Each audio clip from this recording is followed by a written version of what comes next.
మన ఇండియాలో నాకు అర్థం కాని ఒక సిస్టమ్ ఏంటంటే ట్యాక్స్ సిస్టమ్. ప్రతిదానికి ట్యాక్స్ పే చేయాలి.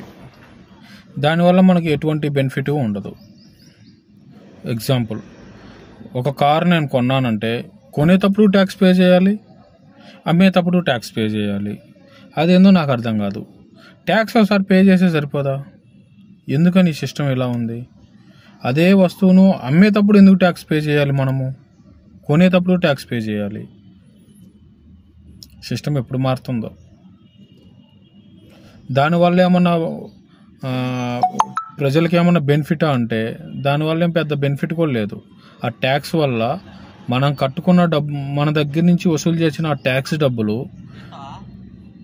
ఉచిత వాటికి వెళ్ళిపోతున్నాయి, పక్కదారికి వెళ్ళిపోతున్నాయి. అంతకుమించి ఇంకేం లేదు. ఫ్రీ విద్య ఇవ్వచ్చు కదా గవర్నమెంటు, అలాగే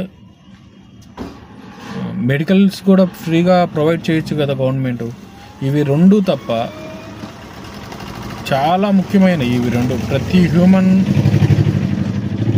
ప్రతి హ్యూమన్కి ఉపయోగపడేటివి. ఇవి రెండు లేదు. ప్రతి మనిషి డబ్బులు ఎక్కడ ఖర్చు పెడుతున్నాడు? హాస్పిటల్స్కి ఖర్చు పెడుతున్నాడు, అట్లాగే చదువుకి ఖర్చు పెడుతున్నాడు. మన దగ్గర నుంచి వసూలు చేసే ట్యాక్స్ వాటికి యూజ్ చేసుకోవడానికి అవకాశం ఉంది కదా, వాటికి ఎక్కువగా యూజ్ చేయొచ్చు కదా. చూద్దాం,